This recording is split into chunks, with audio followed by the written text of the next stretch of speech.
Maulana Ubaidullah Sindhi was a vocal opponent of sectarian politics and British policy. He presented the British government's plans with a grave risk. For those who do not know Maulana, the threat Maulana posed to the British Empire was covered in 3 pages of the 1918 Rowlatt Committee Sedition Report, which was ultimately responsible for the notorious Rowlatt Act of 1919.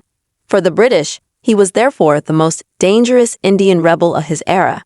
Maulana organized revolutionaries in India after attending a madrasa in Deoband for his studies, and then he moved his base to Afghanistan during World War I. As Home Minister, he played a key role in the formation of a provisional administration of Free India in Kabul, headed by Raja Mahendra Pratap. He later relocated to Saudi Arabia and the USSR. Up until 1939, when he returned to India, Maulana continued to preach revolution to the Indian diaspora. India received a limited amount of domestic sovereignty in 1937. As a result, following the election, provincial ministries were established. The Maulana's ban was overturned by the Sindh ministry under Allah Bux Samru, allowing him to return. He was backed by the other provincial administrations as well. All of the main Indian political parties, with the exception of Muslim League, advocated for his comeback. Maulana was not permitted by the British government to go back to India. In a letter to the Delhi government, the vice-consul in Jeddah stated, he was determined to join the Congress and did not support the Muslim League. There was also a widespread notion that there would be unrest in Sindh if he moved there and became involved in politics. He is an expert on Hadith and the Quran. He plans to redirect Muslims' attention to Congress by approaching them through religion.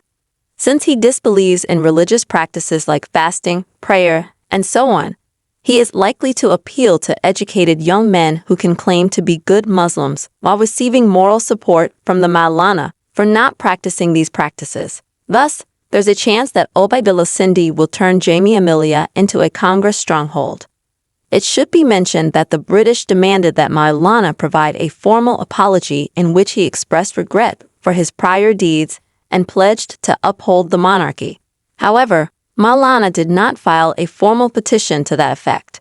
He wrote in his letter to the government expressing gratitude for granting him permission to return to India, describing his ability to return to his motherland, the land of his love, as a favor from Allah. The government of India has information about his attitude and activities since 1932 that indicates they remain anti-British, communistic, and revolutionary, argued the secretary to the government of India. There is no promise in the aforementioned letter to abandon his previous opinions or to stop engaging in disruptive behavior.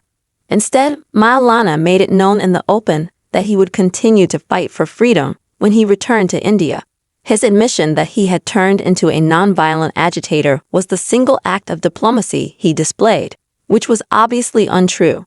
Maulana stated, "My political creed follows the interpretation of Islam given by Shah Waliullah of Delhi in a letter addressed to the Sindh government. Since I am able to adhere to this creed by being a member of the Indian National Congress, and because I do not find anything in it that is opposed to nonviolence, the credo of the Congress also becomes my creed.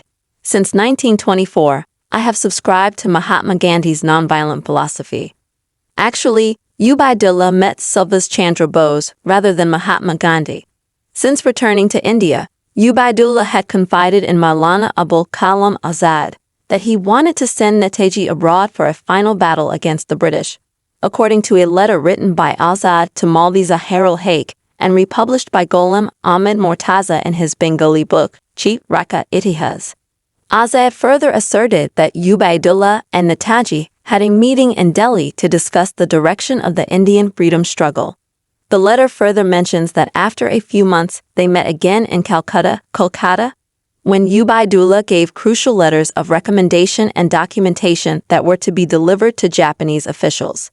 Bose and Maulana first crossed paths when the latter left India to head Azad Hind Fauj, and the former spearheaded an anti-League campaign to subvert sectarian politics in India. Maulana was poisoned in 1944 and killed, having fought against colonial powers and Muslim League communalism.